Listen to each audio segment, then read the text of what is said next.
Bienvenue dans cette nouvelle vidéo les amis. Aujourd'hui je vais vous montrer comment créer une nouvelle variable à partir de celle que vous avez déjà importée dans le logiciel SPSS. Nous allons voir comment le faire. Un exemple, imaginez que vous voulez créer une autre variable qui est le logarithme de cette variable là, la variable wage. Ok, je vais créer une colonne qui va contenir le logarithme de cette variable.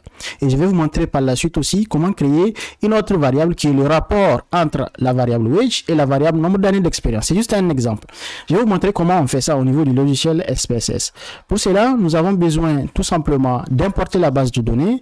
Cette base de données, je vais mettre le lien en description de la vidéo. Et je vais mettre encore une autre vidéo qui va vous montrer comment importer une base de données au niveau de SPSS. Donc moi j'ai déjà importé, je ne vais pas encore répandre. Regardez la vidéo où j'ai montré comment importer une base de données. Le lien se trouve en description de la vidéo. Pour cela, en fait, quand la base de données est importée, pour créer une nouvelle variable, vous allez cliquer sur cette option qui s'appelle ici transformer. Allez, vous allez cliquer là-bas, vous allez voir calculer la variable. Cliquez là-bas, vous allez voir en fait cette fenêtre qui va apparaître. Ce que vous allez faire ici, c'est de donner le nom de la variable que vous voulez créer. Donc moi je vais l'appeler log wage. C'est tout simplement le nom de la variable que je vais créer. Vous donnez n'importe quel nom que vous voulez. Et vous allez voir ici, on dit expression numérique. Qu'est-ce que en fait la variable là va contenir? Moi je vais utiliser la fonction log, le logarithme qui va calculer le logarithme de la variable salaire, wage. Donc raison pour laquelle vous avez besoin d'aller au niveau de cette fenêtre. Vous allez voir qu'il y a des options qui sont là. Vous allez chercher arithmétique. Arithmétique, si vous cliquez, vous allez voir ici des fonctions. Ce sont des fonctions que nous pouvons utiliser. Par exemple, je vais calculer le logarithme de cette variable. Donc, je vais choisir l'option ln. Ça, c'est le logarithme népérien. Et d'ailleurs, vous allez voir ici, on vous donne en fait les détails. À quoi consiste cette fonction? Cette fonction, tout simplement, calcule, renvoie le logarithme en base E. Base népérienne, c'est sa base E, de la variable que vous allez donner. Et je vais vous montrer tout à l'heure. Qui doit être numérique. On vous oblige que la variable soit numérique. Donc, avant que vous fassiez toute autre chose, il faut regarder d'abord le type en passant au niveau de vue des variables. Vous allez voir qu'il y a type ici. Donc, vous regardez la variable wage, c'est numérique. Donc, c'est bon. Donc, je vais revenir continuer. La variable pour laquelle vous voulez calculer le logarithme doit contenir que des valeurs qui sont supérieures à 0. C'est-à-dire qu'ils doivent être positifs. D'accord? Les valeurs ne doivent pas être négatives. Et ne doit pas aussi contenir des valeurs nulles. D'accord? En ce moment, on peut maintenant y cliquer sur, si vous regardez ici, au niveau de ln, si j'ai double-clic, vous allez voir que la fonction ln va apparaître. Vous n'êtes pas obligé même en fait de vous fatiguer. Vous pouvez même écrire directement ln. D'accord? Et vous ouvrez la parenthèse et vous fermez la parenthèse. À l'intérieur, vous allez donner le nom de la variable pour laquelle vous voulez calculer le logarithme. Donc, je vais donner le nom, c'est wage. Il ne faut pas vous tromper au niveau du nom. D'accord? Une fois que vous faites ça, maintenant je vais cliquer OK. Allez-y. Vous allez voir que la variable a été créée. À la fin de la base de données, vous allez voir la variable sera insérée. Je vais parcourir jusqu'à la fin. Vous voyez, le nom de la variable s'appelle logwage. Et c'est ça que j'ai fait tout à l'heure. J'ai donné le nom et il a calculé quoi? Le logarithme, tout simplement, de la variable que je viens de créer. Il a calculé tout simplement le logarithme de cette variable, la variable wage. Je vais encore créer une autre variable. Je vais créer cette fois-ci une nouvelle variable qui va être tout simplement le rapport entre la variable salaire et la variable nombre d'années d'expérience. C'est-à-dire, je vais calculer tout simplement une nouvelle variable qui est le rapport entre wage et la variable nombre d'années d'expérience. C'est-à-dire tout simplement prendre la variable wage et diviser ça par la variable nombre d'années d'expérience. Je vais créer une variable et je vais en fait l'insérer dans une colonne et vous allez voir comment le faire. Comment on va le faire? On va revenir tout à l'heure, là où on était. On va cliquer sur transformer, calculer. En ce moment, je vais supprimer tout. D'accord? Parce que je vais créer une nouvelle variable. Donnez le nom de la nouvelle variable. OK? Vous donnez n'importe quel nom que vous voulez. Moi, je vais donner comme nom nouvelle variable, tout simplement.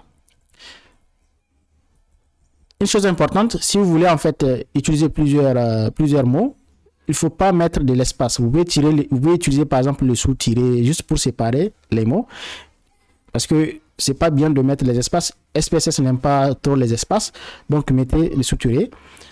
Donc, il faut utiliser tout simplement les tirés de 8. OK. Et là, c'est bon. J'ai donné un nom. Maintenant, l'expression. OK.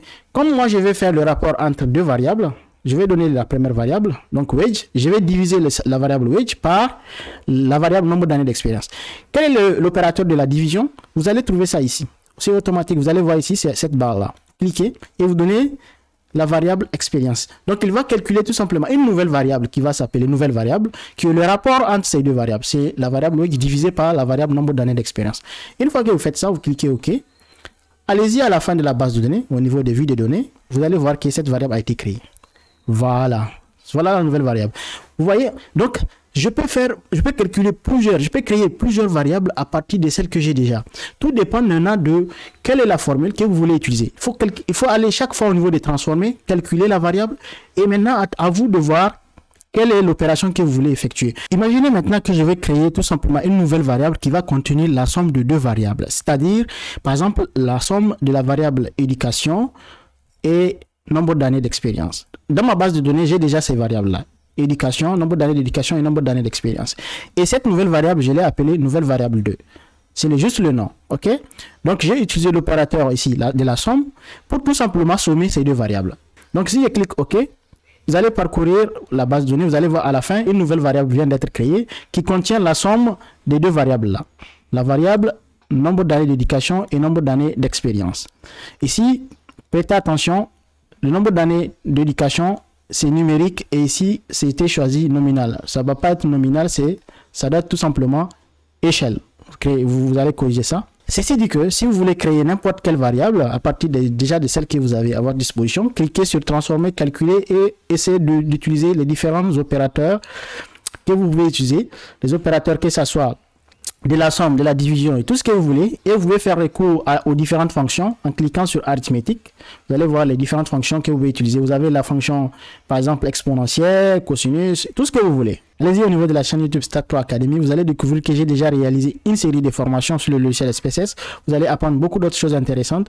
On a commencé depuis l'interface du logiciel SPSS, comment ça fonctionne, comment créer des variables. Et vous allez voir aussi qu'on est arrivé jusqu'à la science 10. On est jusqu'à Science 10 maintenant. Allez-y, vous formez au niveau de cette chaîne YouTube Stat Pro Academy. N'oubliez pas de vous abonner parce que d'autres vidéos intéressantes seront partagées. Si vous vous abonnez et que vous activez la cloche de notification, vous serez informé chaque fois que je publie une nouvelle vidéo. Vous allez voir d'autres vidéos intéressantes qui peuvent vous intéresser. Il y a la formation aussi au logiciel Stata, également sur le logiciel eViews, également sur le logiciel R.